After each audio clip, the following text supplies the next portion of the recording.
Bom dia, mais uma manhã com Deus, priorizando a palavra de Deus. E nesta manhã do dia 3 de dezembro, nós vamos meditar de 2 Coríntios, do capítulo 10 ao capítulo 13. E que a paz do Senhor encha o teu coração nesta manhã.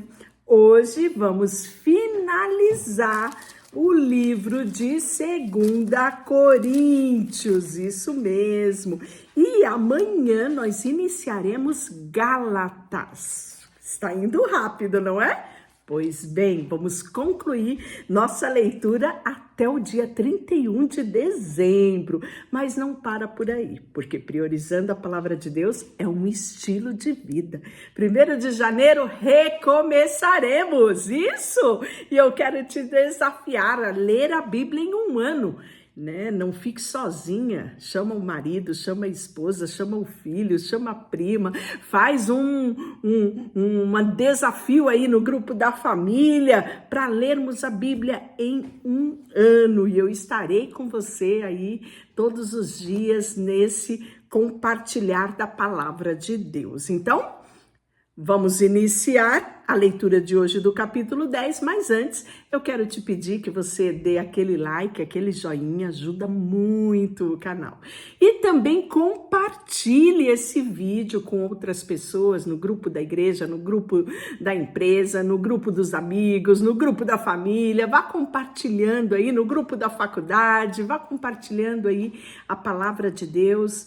Se inscreva no canal se você ainda não é inscrito, e se já é inscrito, convide outros para se inscrever. Paulo defende a sua autoridade apostólica, isso mesmo. Eu mesmo, Paulo, vos rogo pela mansidão e benignidade de Cristo. Eu que, na verdade, quando presente entre vós, sou humilde, mas quando ausente, ousado para convosco. Sim, eu vos rogo que não tenha que ser ousado. Quando presente, sirvo-me daquela firmeza com que penso devo tratar alguns que nos julgam como se andássemos à disposição de mundano proceder. Porque, embora andando na carne, não militamos segundo a carne, porque as armas da nossa milícia não são carnais, e sim poderosas em Deus para destruir fortalezas, anulando os sofismas e toda a altivez que se levanta contra o conhecimento de Deus, levando cativo todo o pensamento à obediência de Cristo, estando prontos para punir toda desobediência, uma vez que completa a vossa submissão. Observai que está evidente, se alguém confia em si que é de Cristo, pense outra vez consigo mesmo que assim como ele é de Cristo, também nós o somos. Porque se eu me gloriar um pouco mais a respeito da nossa autoridade, o qual o Senhor nos conferiu para edificação e não destruição vossa, não me envergonharei, para que não pareça ser meu intuito intimidar-vos por meio de cartas. As cartas, com efeito, dizem, são graves e fortes, mas a presença pessoal dele é fraca e a palavra é desprezível. Considere tal isso, o que somos da palavra por cartas, estando ausentes, tal sermos em atos quando presentes. Porque não ousamos classificar-nos ou compararmos com alguns que se louvam a si mesmo, mas eles, medindo-se consigo mesmo, comparando-se consigo mesmo, revelam insensatez. Nós, porém, não nos gloriamos sem medida, mas respeitamos o limite da esfera da ação que Deus nos demarcou e que se estende entre nós. Porque não ultrapassamos os nossos limites como se não devêssemos chegar até vós, posto que já chegamos até vós com o evangelho de Cristo. Não nos gloriamos fora de medida nos trabalhos alheios, tendo esperança de que, crescendo a vossa fé, seremos sobremaneira engrandecidos entre vós dentro da vossa esfera de ação. a fim de anunciar o evangelho para além das vossas fronteiras, sem com isso nos gloriarmos de coisas já realizadas no campo alheio. Aquele, porém, que se gloria, glorie-se no Senhor.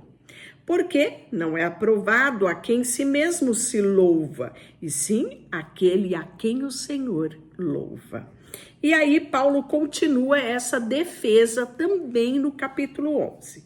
Quisera eu me suportasseis por pouco mais a minha loucura. Suportai-vos, pois, porque zelo por vós com zelo de Deus, visto que tenho preparado para vós apresentar como virgem pura de um só esposo, que é Cristo. Mas receio que, assim como a serpente enganou a Eva com a sua astúcia, também seja corrompida a vossa mente a parte da simplicidade e da pureza devidas a Cristo. Se, na verdade, vindo alguém prega outro Jesus que não temos pregado, ou que aceitais o Espírito diferente que não tendes recebido, ou o Evangelho diferente que não tendes abraçado, e este de boa mente o toleras, porque suponho em nada ter sido inferior a esses tais apóstolos. E embora seja falto no falar, não sou de conhecimento, mas em tudo e por todos os modos vós temos feito conhecer isto. E aí ele vai falar sobre o desprendimento do apóstolo. Cometi eu, porventura, algum pecado, pelo que de fato viver humildemente, para que fosse vós exaltado, visto que gratuitamente vos anunciei o evangelho de Deus? Despojei outras igrejas, recebendo salário para vos poder servir. E estando entre vós, ao passar privações, não me fiz pesado a ninguém, pois os irmãos, quando vieram da Macedônia, supriram o que me faltava. E em tudo me guardei e me guardarei de vos ser pesado. A verdade de Cristo está em mim, por isso não me será tirada a glória das regiões de Acaia. Por que razão? E por que não vos amo? Deus sabe. Mas o que faço e farei é para cortar ocasião àquele que a busca com o intuito de serem considerados iguais a nós naquilo em que se gloria. Porque os tais são falsos apóstolos, obreiros fraudulentos, transformando-se em apóstolos de Cristo. E não é de admirar, porque o próprio Satanás se transformou em anjo de luz. Não é muito, pois, os seus próprios ministros se transformam em ministros de justiça, e o fim deles será conforme as suas obras. Outra vez digo, ninguém me considera insensato, todavia, se o pensais, recebei-me como insensato, para que também me glorie um pouco. O que falo, não falo segundo o Senhor, e sim como por loucura, nessa confiança de gloriar-me. E posto que muitos se gloriam segundo a carne, também eu me gloriarei, porque sendo vós sensatos de boa mente, tolereis os insensatos. Tolerai quem vos escravize, quem vos devore, quem vos detenha, quem vos exalte, quem vos esbofeteia o rosto. Em gloriar-me, o confesso, como se foram fracos, mas aquilo em que qualquer tem ousado com insensatez o afirmo, também eu a lembro. São hebreus? Também eu. São israelita? Também eu. São descendentes de Abraão? Também eu. São ministros de Cristo? Falo como fora de mim. Eu ainda mais, em trabalhos, muito mais em prisão, em açoites sem medidas, em perigos de morte muitas vezes. 5 vezes recebi dos judeus uma quarentena de açoite menos 1. Fui 3 vezes fustigado com vara, uma vez apedrejado, em naufrágio 3 vezes. Numa noite e um dia passei a voragem do mar. Em jornada, muitas vezes, em perigos de rio, perigo de salteadores, em perigo entre os patrícios, em perigo entre os gentios, em perigos de cidade, em perigos de deserto, em perigos de mar, em perigos entre falsos irmãos, em trabalhos, fadigas, em vigílias, muitas vezes, em fome, em sede, em jejum, muitas vezes em frio e em nudez. Além das coisas exteriores, há o que pesa sobre mim diariamente, a preocupação com todas as igrejas. Quem enfraquece, que também eu não enfraqueça. Quem se escandaliza, que não me inflame. Se tendo que gloriar-me, gloriar-me-ei no que diz respeito à minha fraqueza. E o Deus de Pai do nosso Senhor Jesus Cristo, que é eternamente bendito, sabe que não minto. Em Damasco, governador preposto do rei Aretas montou guarda na cidade dos Damascenos para me prender, mas num grande cesto me desceram por uma janela na muralha abaixo e assim me livrei das mãos dele. Capítulo 12, as visões e as revelações do Senhor. Paulo vai compartilhar aqui. Veja só, se é necessário que eu me glorie, ainda que não me convém, passarei as visões e as revelações do Senhor. Conheço um homem, e aqui ele fala dele mesmo como se fosse uma outra pessoa. Preste bem atenção. Conheço um homem em Cristo, que há 14 anos foi arrebatado até o terceiro céu. Se no corpo ou fora do corpo, não sei, Deus o sabe. E sei que o tal homem, se no corpo ou fora do corpo, Deus o sabe, foi arrebatado ao paraíso e ouviu coisas inefáveis, às quais não é lícito o homem se referir. De tal coisa me gloriarei, não porém em mim mesmo, salvo nas minhas fraquezas. Pois, se eu vier a gloriar-me, não serei nécio, porque direi a verdade, mas abstendo-me para que ninguém se preocupe comigo mais do que em mim vê ou em mim ouve. E aí ele vai falar sobre o famoso espinho na carne. Aqui no versículo 7 do capítulo 12, ele começa a falar sobre isso. E para que não me ensoberbecesse com a grandeza dessas revelações, foi-me posto um espinho na carne, um mensageiro de Satanás, para me esbofetear, a fim de que eu não me exaltasse. Por causa disso, 3 vezes pedi ao Senhor que o afastasse de mim. Então ele me disse: a minha graça te basta, porque o poder se aperfeiçoa na fraqueza. De boa vontade, pois, mais me gloriarei nas fraquezas, para que sobre mim repousa o poder de Cristo. Pelo que sinto prazer nas fraquezas, nas injúrias, nas necessidades, nas perseguições, nas angústias por amor de Cristo, porque quando sou fraco, então eu sou forte. Olha que lindo, né? Que ele nos compartilha aqui, né? E a gente sabe que ninguém ao certo soube o que era esse espinho na carne de Paulo. Pode ter sido uma doença, né? Ou alguma epilepsia, algum tipo de doença que era recorrente ele ficar, né? Podia ser também alguma perseguição de alguma pessoa enviada por Satanás, né? Porque ele faz essa menção aqui, mas a verdade é que não há nada que nos fale se esse espinho na carne era uma pessoa que o perseguia ou era alguma doença, alguma coisa que o incomodava. O certo é que a graça de Deus bastava sobre ele e este foi o recado de Deus, né, para Paulo. Tenho me tornado insensato e isso me constrangeste. Eu devia ter sido louvado por vós, porquanto em nada fui inferior a esses tais apóstolos, ainda que eu não sou.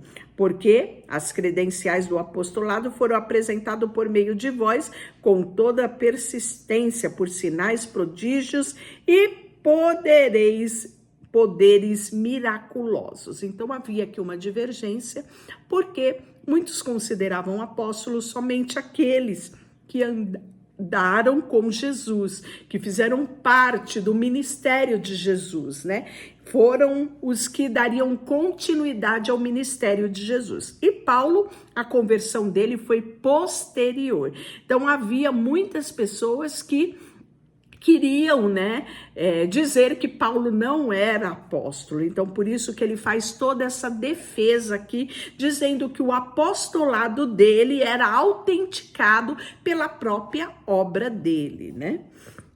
E aí ele até é considerado o apóstolo dos gentios, porque foi ali que ele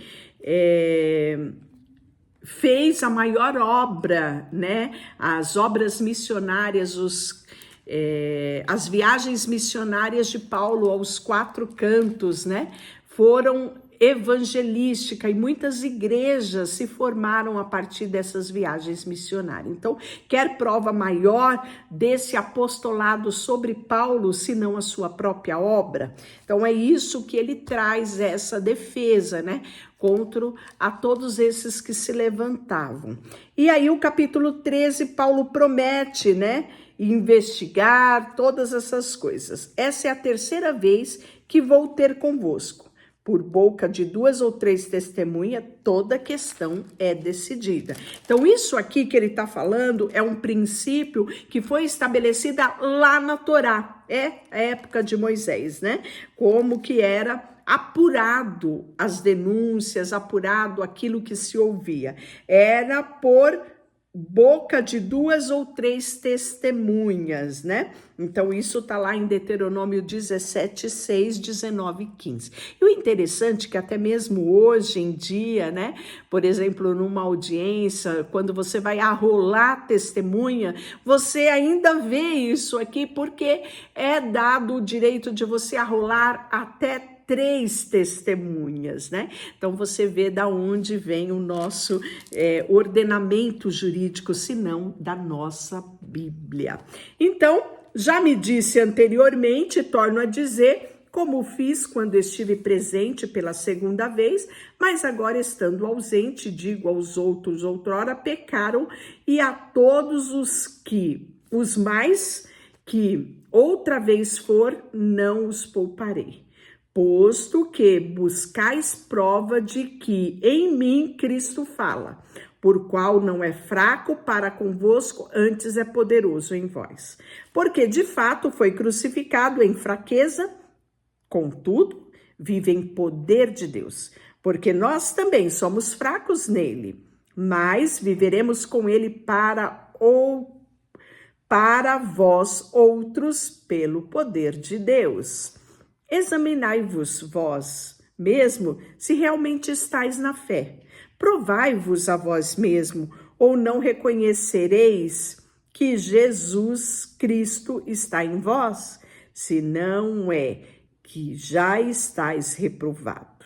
Mas espero reconheçais que não somos reprovados. Estamos orando a Deus para que não façais mal algum, não para que simplesmente pareçamos aprovados, mas para que façais o bem, embora sejamos tidos como reprovados, porque nada podemos contra a verdade, senão o favor da própria verdade, porque nós regozijamos quando nós estamos fracos, e vós fortes, e isto é o que pedimos, o vosso aperfeiçoamento. Portanto, escreva estas coisas estando ausente, para que, estando presente, não venha usar de rigor segundo a autoridade que o Senhor me conferiu, para edificação e não para destruição. Quanto ao mais, irmãos, a Deus, aperfeiçoai-vos, consolai-vos, sede do mesmo parecer, vivei em paz, e o Deus de amor e de paz está convosco. Saudai-vos uns aos outros com ósculo santo. Todos os santos vos saudam. E aí ele finaliza o 2º livro de Coríntios com a bênção. A graça do nosso Senhor Jesus Cristo, o amor de Deus, a comunhão do Espírito Santo, seja com todos vós. Amém. Deixa eu orar por você, Senhor, nesta manhã. Colocamos diante de Ti o nosso coração, a nossa vida, tudo que temos e tudo que somos. Em nome de Jesus, amém. Deus te abençoe.